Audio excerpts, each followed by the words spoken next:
because it was funny. I love the way, well, as we get into the turning point, I love the way you described the little piece of metal fell out of the sky. And I must admit here, Paul, when you first said that, I thought, I was thinking the worst. And I thought a piece of metal literally fell out of the sky, hit you on the head, and you got laid up you got laid up in the hospital. And then when you're holding it up, I'm going, wow, that looks like a meteorite. So you really had me going with the piece of metal, but I love the analogy. With the Fitbit is a tool, and it's a tool that helped you understand something, right? It's like a pair of glasses. It's there. It's there for all of us, but we can't perceive it. Because if I asked you, how many steps have you done today? Uh, there's just no way you could tell me, and you'd probably be way off even if you guessed.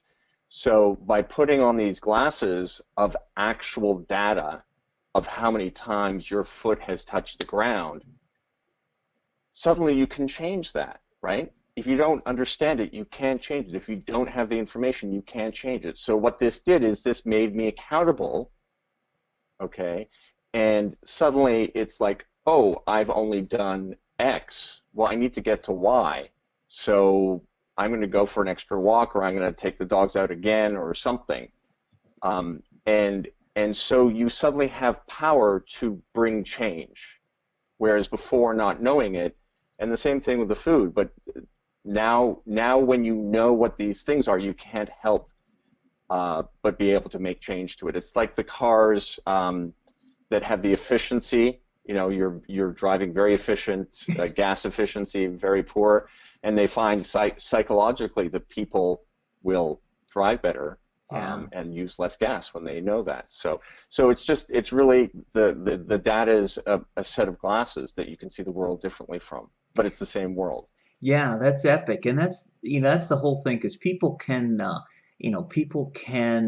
convince themselves things aren't as bad as they really are. I mean, that counting calories has gotten a bad rep. I found that Yeah. one of the granted, there are differences in calories, and we won't go into all that, but I know I've found that, at least keeping track and understanding it, it gives me the choice. It's like, okay, if I know that, I burn this many calories a day, and if I know if I take in more than this, I know I'm going to gain weight. I know if I take in less than this, I know I'm going to lose weight. And at least I have the chance to make the choice. And I think that's really, it sounds like that's one of the, and correct me if I'm wrong here, it sounds like it's one of the big learnings from your turning point, that, once you had that data, you were in control of that choice. And now you finally could make a choice versus just saying, well, I think I did enough today, or I think this, it Right. gave you the data to be able to make the choice, right? Right. And I know it's coming up in some of your listeners' heads at the moment. And I just want to say I do not eat like a rabbit. Okay. I do not eat salads and pick at my vegetables and stuff. Very simply, I love dark chocolate, and I have dark chocolate every day.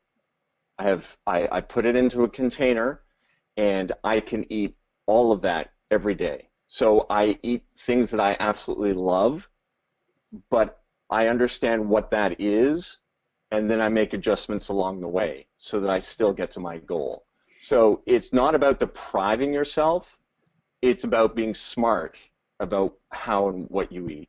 So, I'm laughing because right now one of the big commercials, I think it's for Weight Watchers, and they are not a sponsor. The and I'm probably gonna get this video banned when I put it up once I mention Oprah's name. But fact of the matter is that I'm joking around about changing my name to Bread, because that's her whole thing on this commercial. She goes, "I love bread," and it's just like, why don't we all just change our name to Bread so Oprah can love us all? But that's besides the point. It brings up a great point, though. Don't deprive yourself. Understand that if you do things no. in moderation, you can have you can have what you Have want. it all. Yeah, it's only when it gets to the point of when it falls outside that moderation, like if your dark chocolate, if it turns from, okay, I put it in this container and only have this much every day to, well, I'm going to go take tomorrow's container and eat it today. That's when you know that you're starting to get addicted to that food. If you can't, if you say, hey, this is my portion for today, and you don't stick with it, then that's when it could become an issue. But moreover, during your turning point, with the fitness, with the understanding, with the data tracking, is there any other single piece of advice you could give our viewers today that you learned from that turning point phase, from that phase where you were changing everything and starting to progress into your wonderful aftermath? Um, so here's the thing.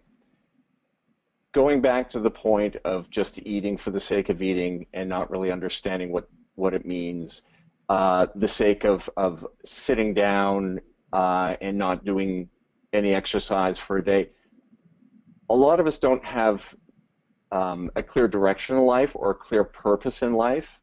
And what I've found is when you can put something up there, like, up on the board or something up where you can look at it every day and say, that's where I want to go. Okay? So living with purpose.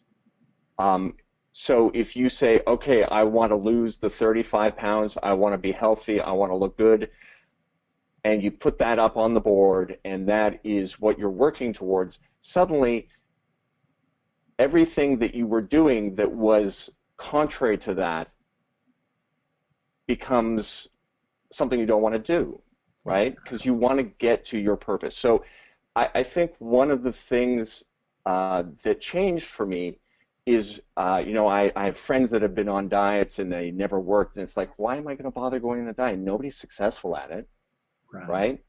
And so that was kind of my attitude coming in. And then when I said, okay, I want to be this, let me figure it out for myself, it gave me purpose. And when you live with purpose, it's completely different than living without.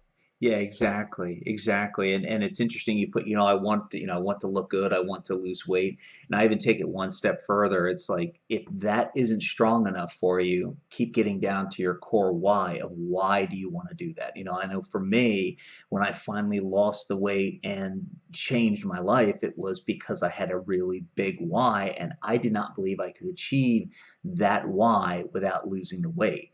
So, I think that ends up becoming the critical thing. It's, some people, the why of just, looking good and being healthy is enough, and they change their life and lose the weight.